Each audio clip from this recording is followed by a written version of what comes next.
Well, that was a snippet of what our trip looked like. As everyone comes up, I just want to extend a huge thanks to our congregation. The prayer support while we were there, just how God was in everything that we saw this week in Nicaragua. And also the financial support. We couldn't do a trip like this without the support of a congregation who just pours into our young people. And I think it changed some lives this week. It sure made an impact in mine. And as we share this morning, I hope you can see how God worked in each person and each story. And not only we went there to serve, but I think we were impacted as much as we impacted them. So we're going to share in kind of different groups. It's going to be culture, things we noticed culturally, our work experience, what we did for work, and then some of the people that we talked to and learned to know, and then also how we saw God. So if the people from culture want to begin, have it.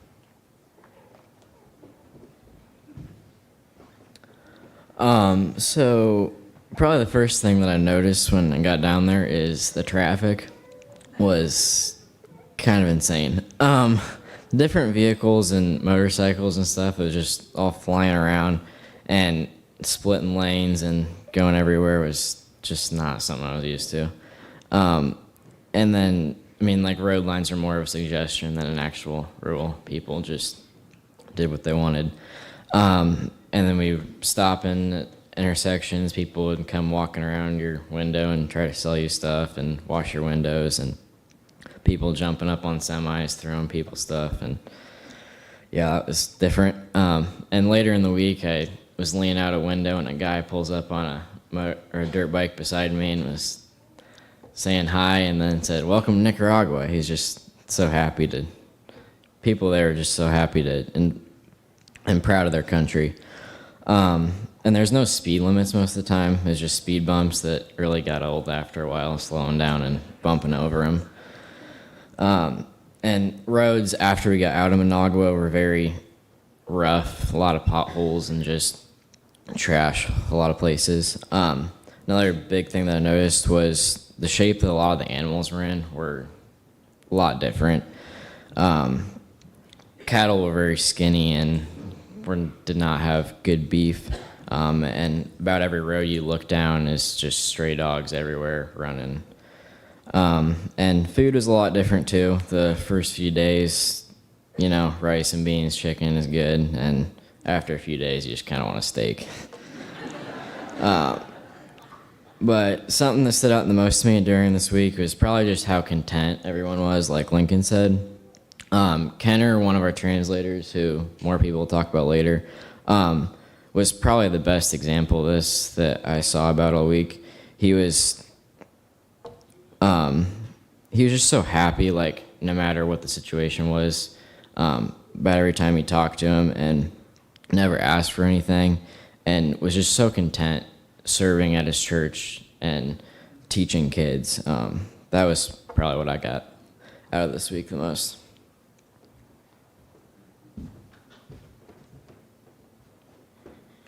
I will talk about, culture also. And culture is we have a culture, they have a culture, and really after you was there a couple days, it was kind of felt normal because that's the way of life.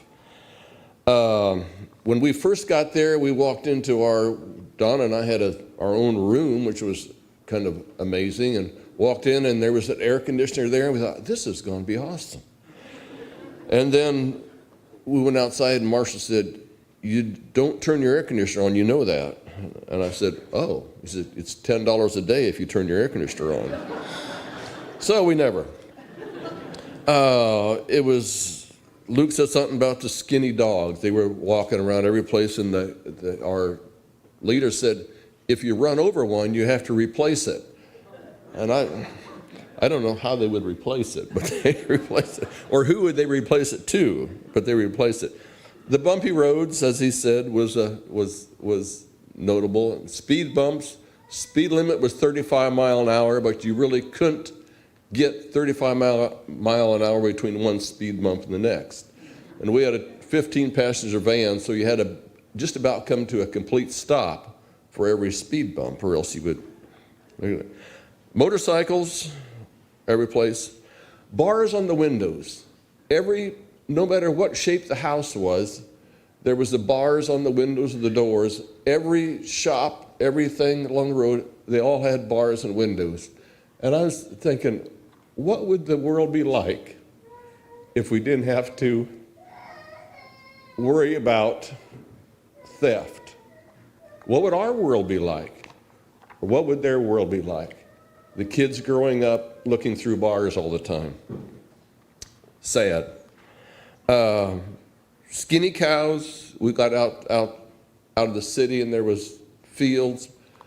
Nothing in the fields really but these skinny cows, and I think that's where our beef jerky comes from. No ribeye steaks there.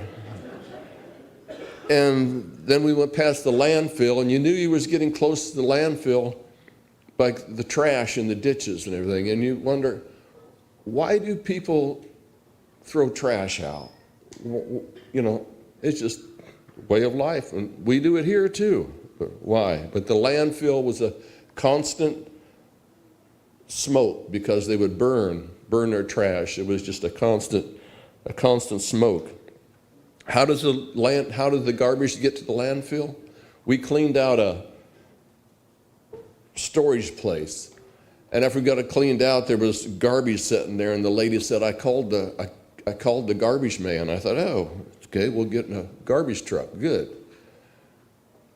A man showed up in a motorcycle with a basket behind him, and the motorcycle was old. He loaded that thing up, even put something up on the roof, strapped it in, and away he went to the garbage. And I was standing beside PR, and PR says, man, if that was mine, I think I'd take it to the dump and leave it there. But he came back the next day for another load. Strange. We put a roof on a house, 12 sheets of corrugated tin, and we walked past many houses before we got to this house that needed the roof also. But it was a roof that was tin, used tin, and so there was holes all over the roof, and when it would rain, it would leak. She had dirt floor, so you can imagine what that would have been like. But we put a new roof on, stacked the old tin by the road there, and they said that will get used again someplace. Friendships. That culture, it seemed like you could make friends easier than you could here. But then I wondered, if important people come to our place, we always kind of reach out to them in a special way. That's kind of the way they did there, but yet it was different. It was just a truer friendship, and I wish that I could speak Spanish, because I love to visit with people, but I couldn't just sit down and visit with them. And so I found that out. I would just say, since I got the microphone, this is my wife and I, our last MYF thing, because we've been here for 2 years now. And when we was asked to be MYF sponsors, I told my wife, I said, do you realize what kids are like nowadays? And after these 2 years, I found out. And any of these kids up here, I would be proud of them as a son or a daughter. I'd hate to feed some of them, but they are awesome kids, and I thank you as parents of these kids for what you have put into them. It was great.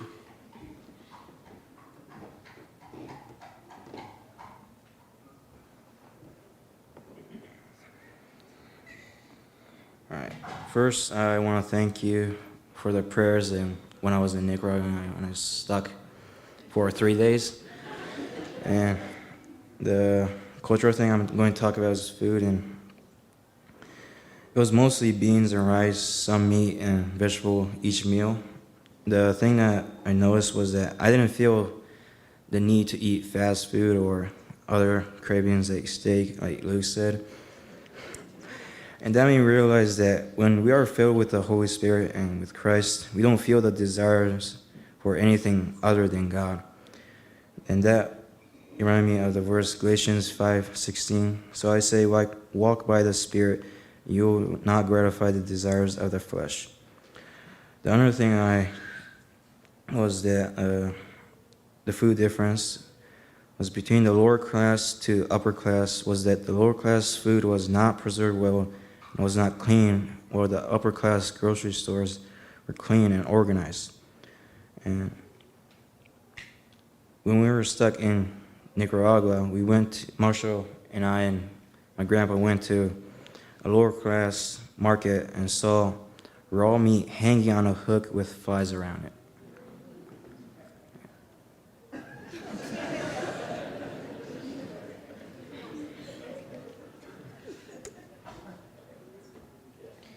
All right, I'm going to try to not repeat too much stuff here. But my first thing is during our fun day on Friday, we went to a market, which is actually where me and Lincoln got these jerseys at. And every single price, well, almost every single price, was almost a suggestion where you could bargain down any of them. And then if you told them you were going to go look somewhere else, they'd drop it way down. To kind of go along with the bars that Dick talked about, there seemed to be walls around every single house with barbed wire fence on top. So when we went to hardware stores, the different hardware stores all seemed to sell different things. So it was kind of a chore, but you had to go to like multiple different hardware stores to get everything that you needed. An experience we had with a different culture thing that Marshall warned us about, but we got stopped by the police in our car and for no reason at all, and you kind of have to bribe them to get out of it. Marshall told us a story about PR giving the police his sandwich because the policeman didn't have lunch that day, and that's why he stopped him. So yeah, and then this is kind of cultural and people thing, but when we were working in the clinic, there was multiple children that would walk by and they'd just stop in they didn't need an appointment at the clinic or anything. They just saw us in there and they were comfortable just walking in, which I feel like doesn't happen much here. So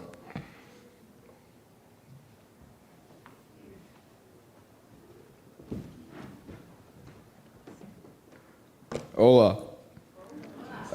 So yeah, I was part of the group who helped build stuff and different types of things they needed at the clinic, things like cabinets, shelves, and different storing mechanisms. But to be honest, our professional building crew was moving pretty fast, and we pretty much knocked out all the projects that we had planned for the first couple of days. And it was looking like maybe we were going to run out of stuff to do, but God provided. It seemed like whenever we would get done with something, kind of start to wonder what we would have for the next, a new project would be put in front of us. There was a guy who came to clinic every day, and he was in very much need of a bed because of whatever he had. And so we were given the opportunity to build him one. He was very happy about that. There's also a roof we redid, like Dick said, and you could just see the joy in the people's eyes, like such simple things that we did for them. They were so happy. And then at the end of the week, we went to the dump or the landfill, and some of us brought clothes to give to people who worked there and lived there. And as soon as we got there, there was a guy who like kind of ran the dump truck or whatever. But I was carrying a whole bunch of clothes, and he could see like that we were going to give people clothes. And so he's like, "You got clothes for me?" Well, he said something in Spanish I couldn't understand. But I said, "Yeah." And so he ripped his shirt off, and I gave him a couple shirts, and he was so happy, and it was just so cool to see, like, because people there, like, you never know how long that's gonna last them, that shirt, and just how much that really meant to him. Just seeing the joy in people's faces and that we were able to bless. Such simple things to us meant so much to them, and it was very eye-opening.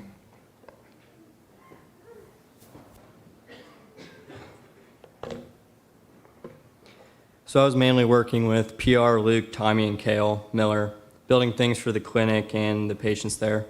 We built two benches for like the clinic's waiting area because they had a lot of people just waiting and not very many things to sit on to wait. We built 2 shelves for the nurses to keep medication and various things on. Built a new bed for one of the patients who had like an injury on his back, and he had been sleeping in a cot, and it was like tearing the injury open. So we built him a bed so he could sleep comfortably. It was really fun to build these things, and it was great to see how like happy the people at the clinic were, especially the nurses. They would come out and you could just see how happy they were that we were building these things for them. You could see God through about everyone there. There was one woman at the clinic who, I don't think she'd really need anything there or worked there, but she was always wanting to talk to us, and she gave us these like plantain chips. We had 2 translators there. They were a really big help translating, communicating with the staff at the clinic, figuring out what they need. Their names were Kenner and Angel. The whole trip was a really good experience. To go to a different country, experience their culture and everything there, and it made me especially realize how blessed we are with everything God has given us here.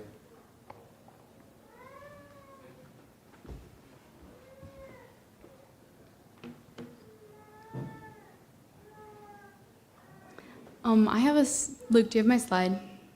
Perfect, okay. In the bottom picture, you might be wondering what's going on there. It's me asking if I can be buku with the boys, which means blue collar. I wanted to build stuff, but they didn't think I could do it. Like, PR's asking me right there if I know what I'm doing. And all the boys are asking if that's a good idea for me to help build with them. And I thought it was a great idea, but they said no. But they did later let me screw in a board. Tommy did. Tommy let me screw in a board. And then they did allow me to help stain the stuff that was already built because they didn't think I could ruin that.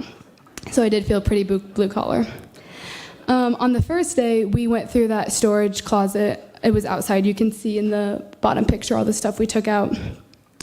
The girls and I just kind of hung around the kids in the beginning, and the guys built stuff because they didn't allow me to help. And then we went through all the storage room. We did this at the very end, which I was like, oh, this is not a good idea to do this at the end. We're never going to get done.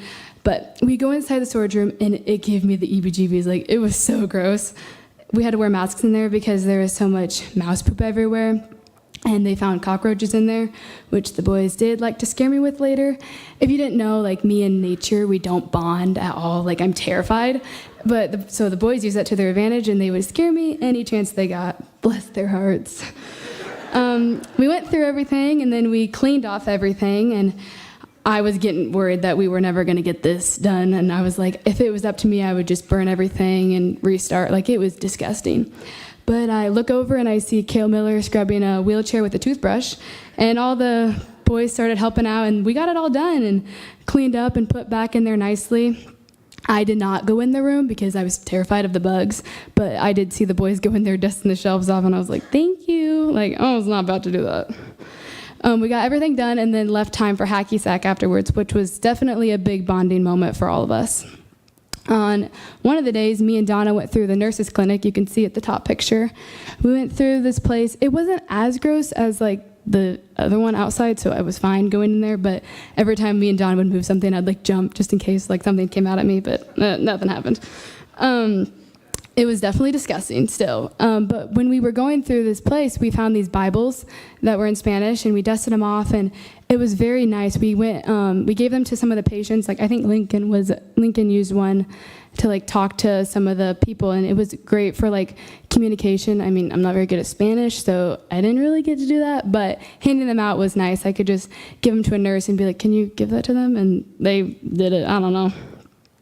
But when we go through things, you could see like the nurse's face light up, like because they had forgotten about most of the stuff that we found. They were like, "Oh my, yeah," and we would clean it up and we put it back nicely. And they're like, "Oh, now we know like that we have this stuff." It was really cool, and everything was like very dusty, so you could tell that they had not seen these things for a long time. My God moment, the second night we stayed at this new place, or third night, whatever it was. We stayed at this new place, and I was very nervous. It was more in the country, so it was like all by itself, and it was really like gross, I think. We got in there, and there was guard dogs and a guard and barbed wire all over the fence, and I was like, oh no, like no, there's people gonna be here at night. I'm not ready. And it freaked me out a lot. Like at night when we were doing our reflection time, like my head was on a swivel. I was like, so who's here? Like whatever. But we went to bed that night, and I was up every hour. Like, I kept checking outside to make sure no one was here. Even though we had guards and guard dogs, I was terrified. I was up every single hour of the night until finally at 3 a.m. I finally went to bed. And the next morning, Marshall was like, how'd you sleep? And I was like, oh, not great. I was up every single hour until 3 a.m. And he was like, well, I got up at 3 a.m. for the day, and God had your name was on my mind, and I prayed for you. And I was like, that is crazy, because I went to bed at 3 a.m. He was like, I got up throughout the night, checked on you, and I was like, I was up too. And then he was like, yeah, like, so right when I went to bed, he got up for the day. And he was like, I was just praying for you because God told me to. And I was like, that is crazy, because like, that's just crazy. I was terrified. But then I wasn't. It was fine. I felt at peace, whatever. But it just really showed me how God was in control of everything, and how like he just protected us throughout all. Like so much could have happened. Like all of us could have gotten sick. Anything could have happened. But I mean, we were all fine. Like God was great. The only thing that happened was Ryan getting stuck. But besides that, it was great.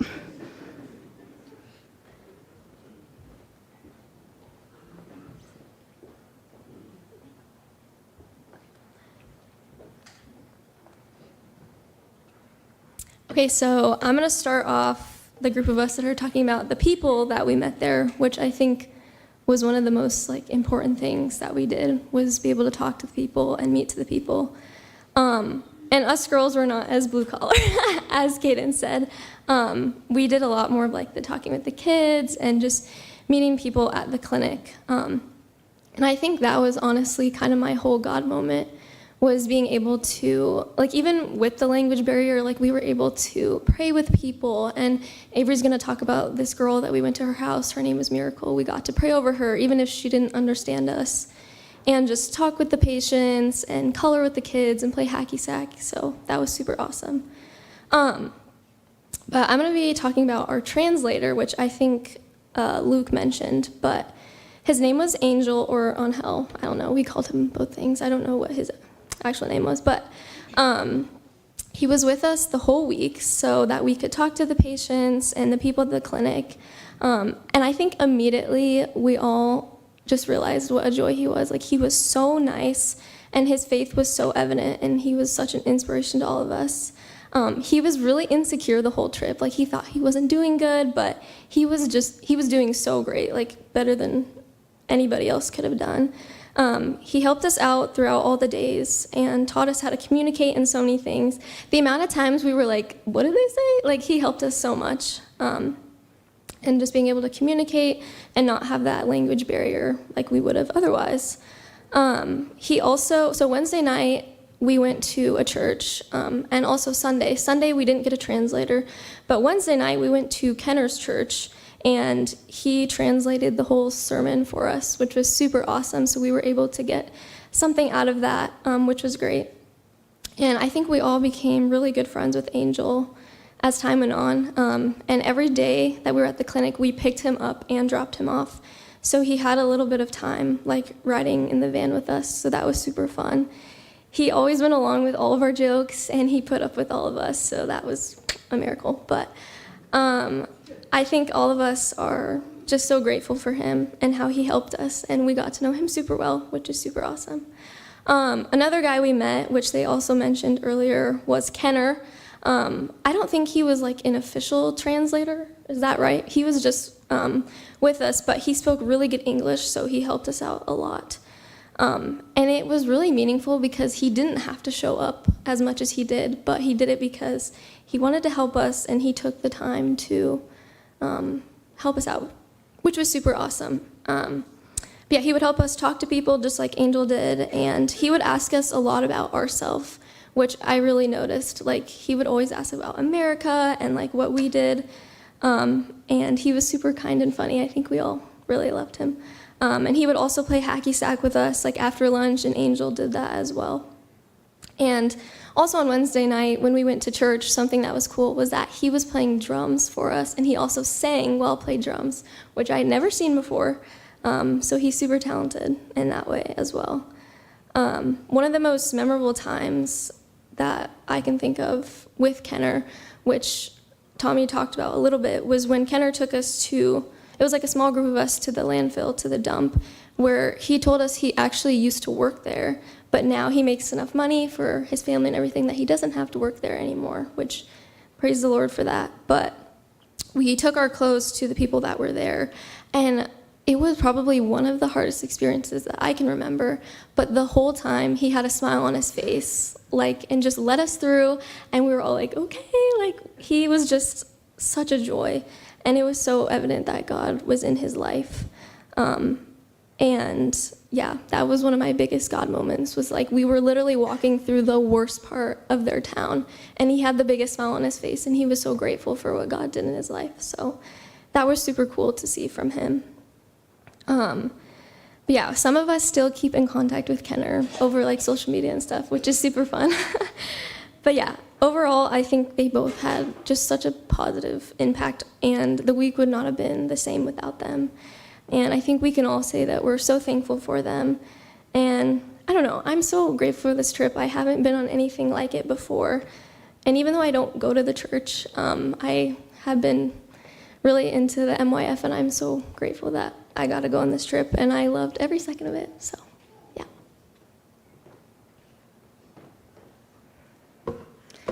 All right, so on Wednesday, us girls, Avery and Donna, and then our translator, Angel, went to visit Miracle and her mother, Maria. Miracle was an abandoned baby when Maria found her and decided to take her in. Miracle came with a lot of medical hardships and was diagnosed with cerebral palsy. Miracle is Maria's biggest blessing and keeps her constant company. We got to meet them both and pray over Miracle's future surgeries, and we prayed for a land of their own to bring them peace. Some of my favorite encounters on this trip were meeting kids at the clinic and trying to get to know them on like a deeper level. It was hard because like we don't speak the same language, but we figured it out and made like some really cool relationships with everybody. I also just admire the fact that everybody there admits there's a Lord above, and like nobody really denies that fact. Like you could go hand anyone on the street like a Bible on the street and they would not deny it. Like they would just say thank you.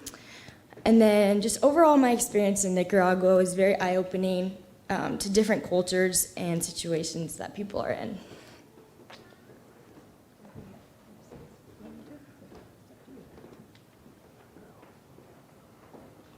Well, as a veteran of these trips, I was privileged to see it through the eyes of the youth.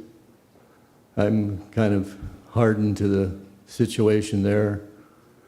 But as Ben's mentioned several times, there's a guy that needed a bed.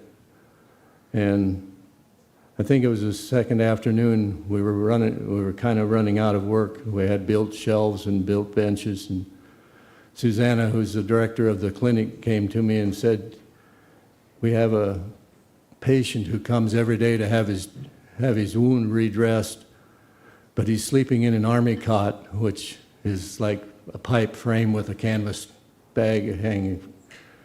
And when he gets out of the bed, by getting out of the bed, he re-injures his wound, and so could you build a bed for him?" I said, "Well, I don't think I've ever built a bed before, but I'll try." So it was about quitting time, and so we got into the van. We had 15-passenger van, and there were 16 of us plus the driver. So, as Marshall would say, that was muy Nica. It's like very, very Nicaraguan. But I never heard any of the kids complain about being crowded, or they seemed to enjoy it. But anyway, Marshall was riding shotgun, and our driver, Feliz, in Spanish is happy or merry. His name is Felicito, so with Cito makes it a small or a little. So I don't know if it meant a small man or with a little joy, or a regular man with a lot of joy, but his name was Felicito, and he ran the camp where we stayed. The camp is similar to, if you know what Crooked Creek Camp is like, they have a big kitchen, and we had a dining hall, and then there was, instead of cabins, we had rooms in a dormitory type place where we slept. And so the second afternoon we were done working, I was riding the hump on the engine. Marshall was on the passenger side, and Felicito was driving, and he's the one that's the caretaker of the camp. So we're driving along, and I was thinking, if I have to build a bed, I don't know what size the mattress. I know they sell mattresses at the market, but I don't know what size they are. So how am I going to build a bed to fit the mattress? And so we're driving along and going through Tipitapa, the town, and I said to Felicito, I said, "Is that the market over there?" He said, "Yeah, it is." And I said, "Could we stop and buy a mattress?" And he said, "Well, they sell mattresses out on North Highway, which is a long way across town, and we aren't going that way." And he was kind of stalling me off, and I said, "Well, I want to buy a mattress." Not thinking, Marshall started laughing, not thinking that he's running the camp, and if I want to buy a mattress, I'm not satisfied with his mattress. And so I finally caught on that I'm slamming him by asking for a mattress. And I said, "Oh, no, it's not for the camp, it's for the patient at the clinic." So he said, "Okay." So it wasn't, a couple minutes later, down the street, he poked me and he said, they're selling mattresses there." So I took that as a God thing, and so we bought a mattress and measured it, and the next day we built a bed for Milton. And well, I'll just let Lincoln, I think, is going to share a little more about Milton. So that's all I have to say. My topic is people also, but I don't have mine on my phone. I have paper. I must start by saying that those two young men were a God thing for me, because those translators allowed me to talk and pray with people at the clinic. Person number one, I sat down by a young girl holding a baby and found out it was only 10 days old, and the young lady holding it was her aunt. I was admiring the tiny little hands and the perfect little features when the young girl handed me the baby. As she lay in my lap, I prayed a prayer out loud, a prayer of blessing over this child. I don't know what the future holds for this child. I have no idea. But I believe in prayer, and I believe that God has a plan for that little girl.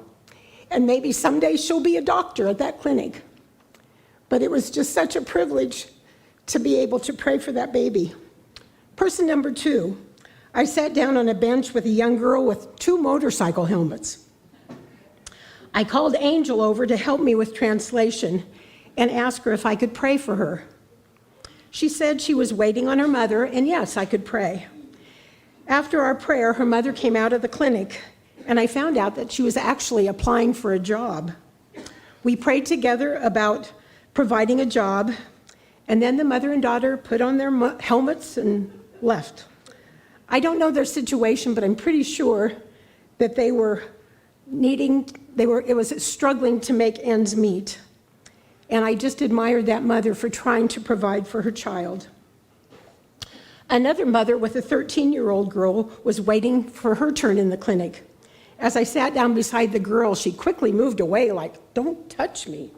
And I wasn't quite sure, I was almost in fear. With the help of Angel translating, I found out that she had a mental and emotional problem, and the reason that they were at the clinic was to get her medication. She explained to her daughter that I just wanted to pray for them, and so she allowed me to hold both of their hands as we prayed. I realized that loneliness and fear are very real, especially in that country where walls and gates, barbed wire and fences and bars separate each and every home. Person number 4, Leslie. She and her friend had the little store right inside the gate of the clinic, and I think the friend was the one that made the chips.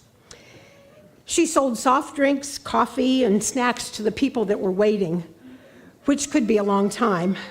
She was trying to learn English, and so she liked talking with me. And we also bonded because her husband was a trucker. My husband's a trucker. But her husband was gone for 2 months at a time, so she was home raising 2 teenage children. She had the snacks, and then she also had some used clothing. And I wondered where she got the used clothing. Well, then after the kids told me about going to the dump, people digging through and finding things, I realized she would go to the dump, find things, bring them home, wash them, and then sell them very reasonably at the clinic for people that were coming in and out. Leslie needs surgery for an enlarged hernia, and she had an appointment but had to give it up when her daughter became sick and she needed to stay home with her. And so we prayed together before I left, and we've continued to communicate through Messenger since I'm home. And I just think of my home, a castle, and her home with the dirt floor, and how she's struggling each and every day. My last person is Lupita, the cleaning lady at the clinic. We bonded over cleaning, as Cadence said. There was many cleaning projects at the clinic, and when I left, she hugged me like she wasn't going to let me go. Since I'm home, she's been communicating with me over WhatsApp, and I told her about our grandson Oliver's accident, and she's been praying and checking in regarding his progress. I've been so encouraged by her messages, and they've really lifted me up. Let me close by saying we serve an awesome God, and I am so thankful that we had this opportunity. Dick and I have never been to a third world country before, and I am just so grateful for this life-changing experience and for these 14 people that helped us get through it. It was a good time, and we are so grateful, and we know firsthand how God touches lives all around the world. And we are the family of God here at Lower Deer Creek, but that family goes way out beyond, and we are so blessed.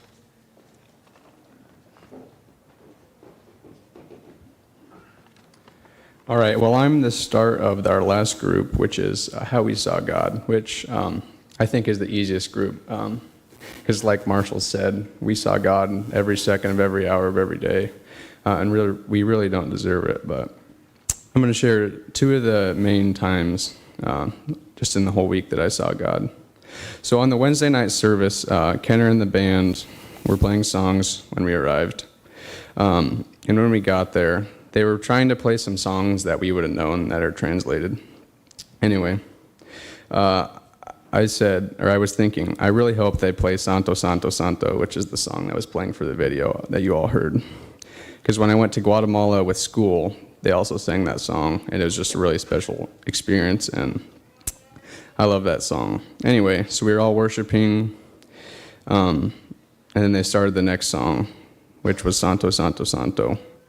And it was just an incredible God moment for me, and I was so thankful because it made something change in my heart, because I could see such an obvious example of how all believers are united. Even though we're all in different countries and we speak different languages, we share so many things in common, and that is just Jesus is what we share in common. And that actually, the unity, even through our differences, is what was a huge part of the pastor's sermon. And then, like PR said, you've all sort of heard about Milton, who is the guy they built the bed for. I'm going to sort of, I guess, share more about him. So on the last day of work, he was waiting for his appointment, and we were having our little coffee break, ice cream break. And he was sitting by himself, so I decided I would take him an ice cream. So I went over and sat down by him, and I asked him if I could talk to him. So he said yes, and so we began to talk. And although my Spanish is all right, and I can sort of carry on conversations with people, this was going to be a lot harder of a conversation, because when you're talking to kids, you can sort of ask, like, what grade are you? Do you like school? What's your favorite class? Do you like sports? You can't really ask that to a 50-year-old man and carry on a good conversation.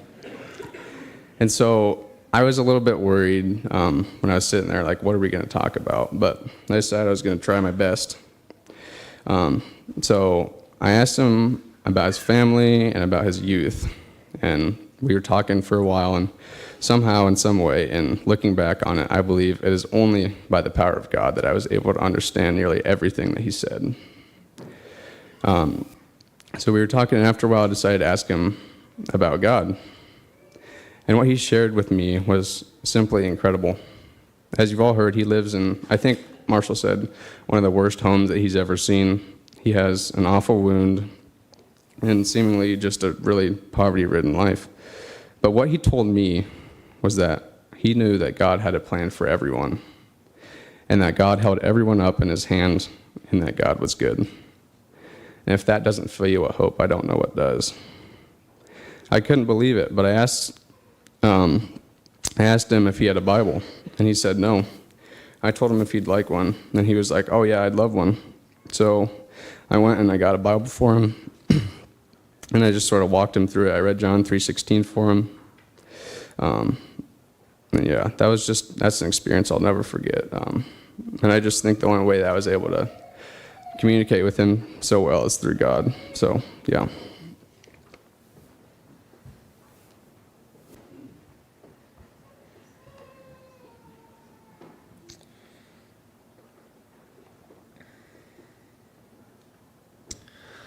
The week started off very slow with no air conditioning, sweet foods, or cold drinks. But it sped up very quickly with many games of pepper, scum, and hacky sack.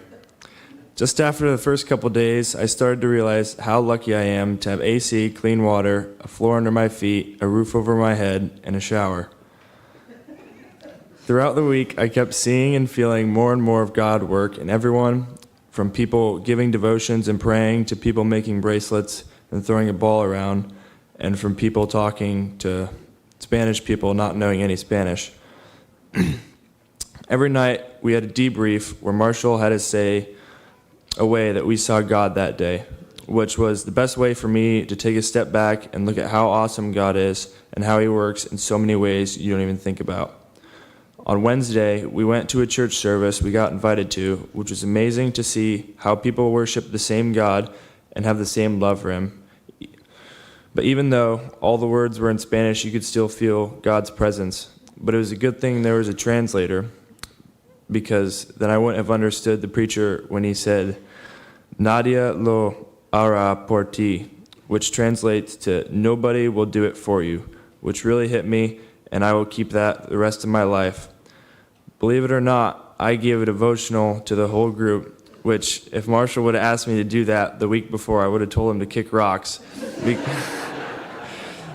Because that's just something that I'd never done before, and I felt like mine would never be as good as his are. But I am grateful for Marshall, Avery, Dick, Donna, and Paco for taking a week out of their schedule, and I thank all of you for all your donations. None of this would be possible without you.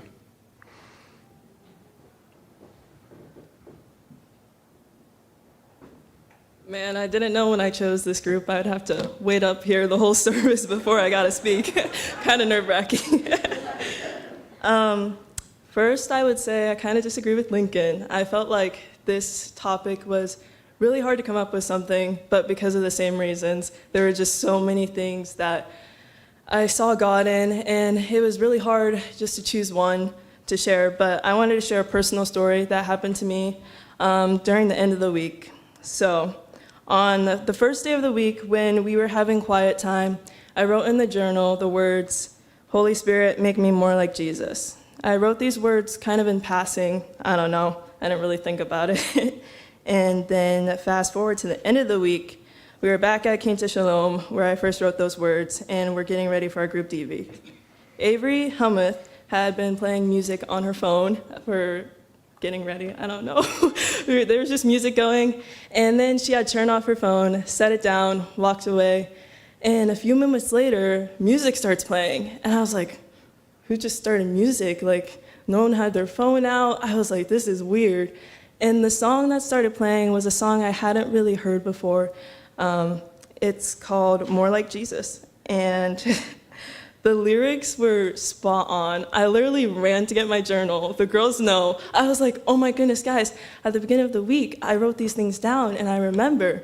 And I was looking through my journal, and in almost every single one of the prayers that I had written down, there is like little, I don't know how to explain it. Like, I would write that phrase over and over, and throughout the week, I didn't even notice it.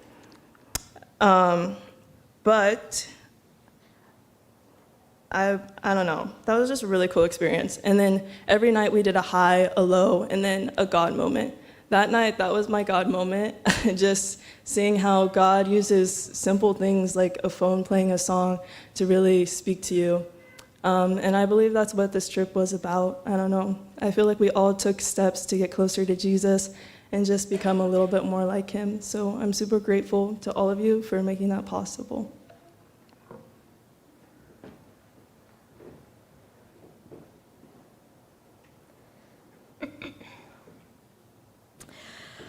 Just like everyone had said, every night we had a debrief of the day. And what Niva had mentioned that last night, I feel like really encompasses how personally and throughout this whole week, that definitely is a reflection and a theme of how the trip went, making us all more like Jesus.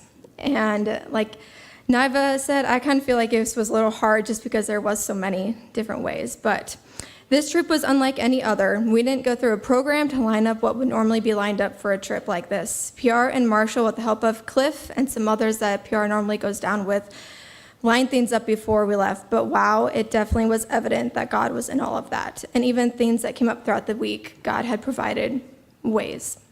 From our driver, Felicito, he's one of my besties, being such a strong Christian, such a joy even with his name. To Kenner, one of the boys that came during the clinic, he was not planned. Like, he was not the one. Angel was who he had lined up. And Kenner, his pastor, helped with the church that helped with the clinic. So he really just came because we knew that we were going to be there. And to the cook at the second place, Janet, she's also my bestie. She's really cool, and I got to see God through her. Throughout the week, another song that came to my mind that we have been singing often in church now is Psalms 8, How Majestic is Your Name. The line kept coming back to me all week of how majestic is your name in all of the earth, that we serve the same God here and that we get to worship down in Nicaragua. I know that seems really simple, but it's something that should make all of us as Christians so excited about there being Christians all over parts of the world and that we get to be connected with the same worship through the same God, even if it's not in the same language, along with all the beauty that we saw in the country. With that being said, they are very open down there about religion and about knowing God. That is one way that it made it easier to talk to them about Jesus. They would rather lie to you that they know and love Jesus than say truthfully that they don't, which I found out one time when I asked a lady, through a translator, if she loved Jesus with all her heart. She said yes at first, and then she came back saying that she was lying. Coming back to the States, where it is harder to talk about Jesus, and with people not as open to talking about it, it is sad and just feeling more prevalent than ever, and with the urgency to talk about Jesus to everyone. God was also so evident in all of the people's lives that we encountered, as that you have heard just some, but also in our group as a team. There was many relationships built with the people in Nicaragua, but also strengthened within our group. There was no drama, but the dynamics were just amazing beyond measure. This group is just something very special, and we say that after every trip, but I think we're going to keep getting together to play Scum and Pepper. Thank you all for your love and support and your prayers.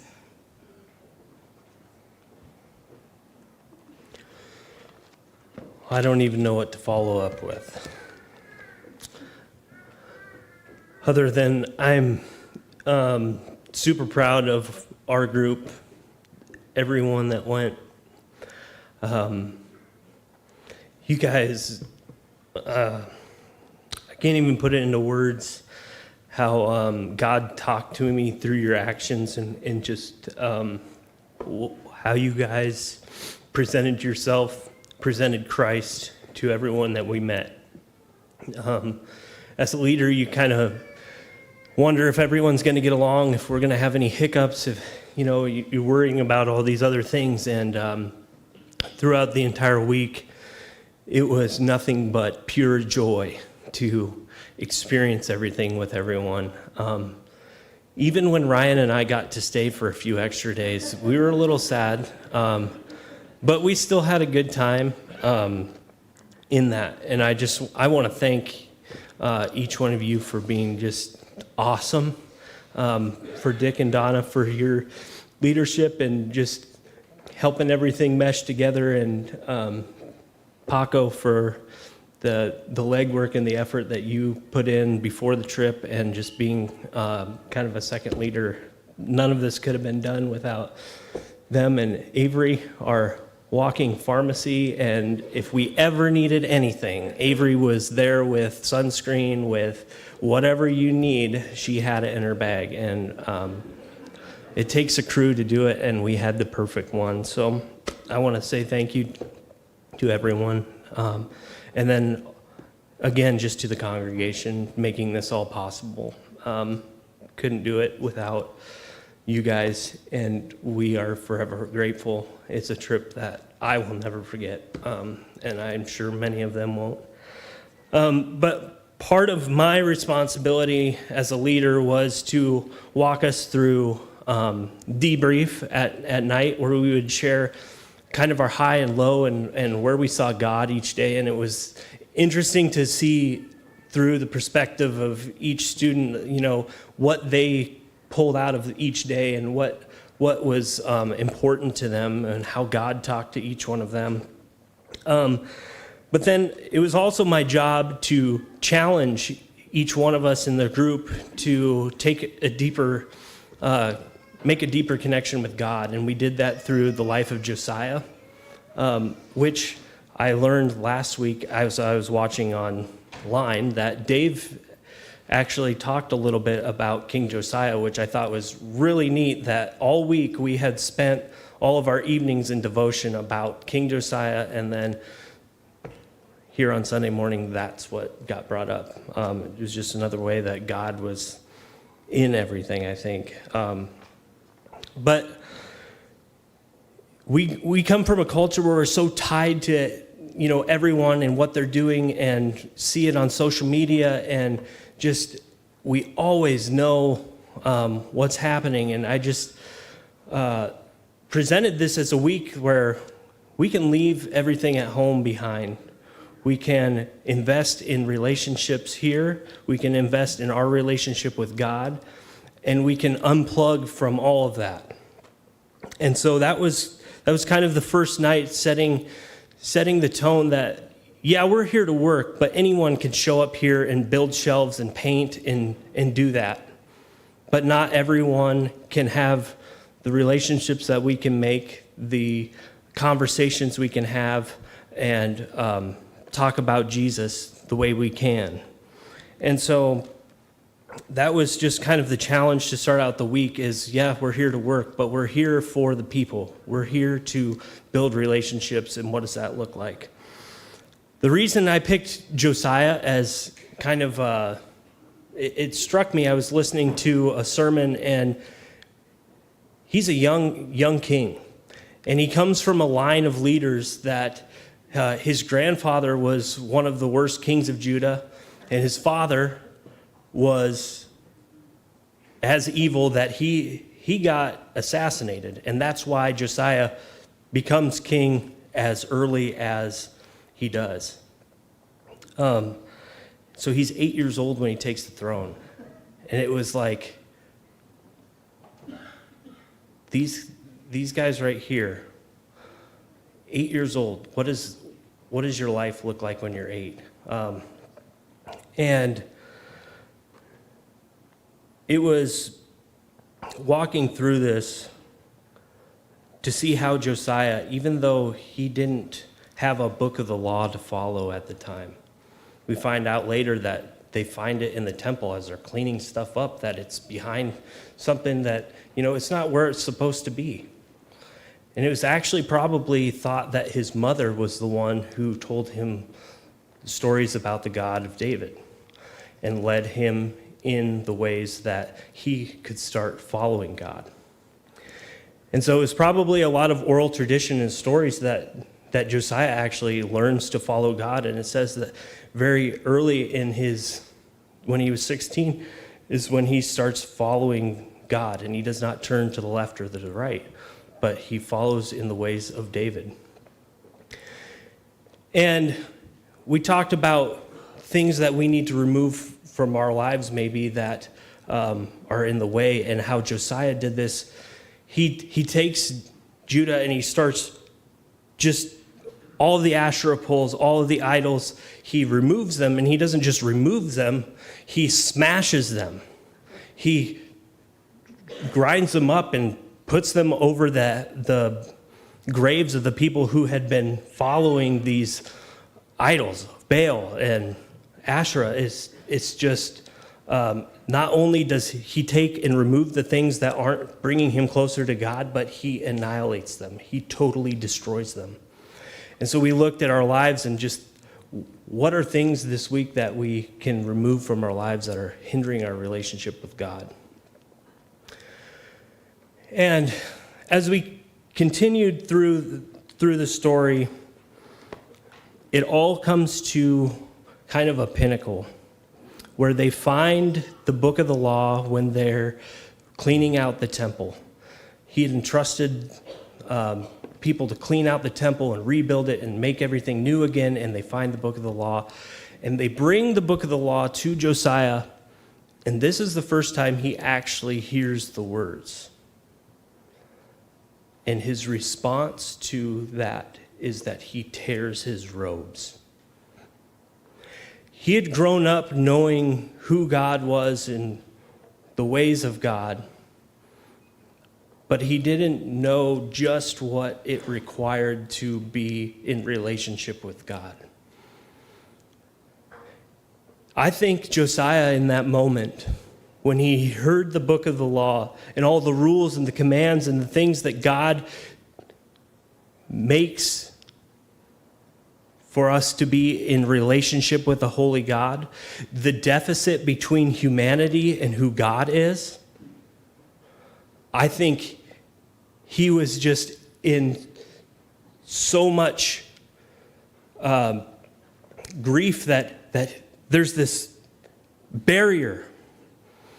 And he was humbled that a holy God would redeem his people over and over and over again, and they had lost that. And here he is, in so much anguish and humility, he tears his clothes.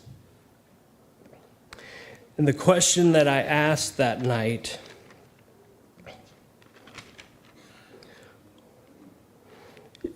is that we serve a completely holy God, and he's worth so much more than we will ever be. How do we show him our appreciation and adoration? How do we tell a holy God that we are deeply grateful for his mercy towards us? And how do we show him that we are thankful for his grace? I think that was what Josiah was feeling in that moment where he tore his robes. What is our response when we hear God's word? What is our response when we see his mercy and his grace towards us? This last week, I was able to witness the response of these kids when they realized God's mercy and grace towards them. They shared it with everyone that we came in contact with. It was a beautiful thing to watch, and I will never forget that trip. So, would you pray with me? Lord, I thank you for today. I thank you for being with us as we were able to serve in Nicaragua. But God, I just thank you how you showed up in every situation that we were in, and your mercy and your grace towards us has just compelled us in love to share that with others. And God, I just thank you for this group. I thank you for each person that went, and the hearts and the minds that were changed, both in our group and the people that we came in contact with. God, I just thank you and praise you for who you are and what you've done. Pray this in Jesus' name. Amen.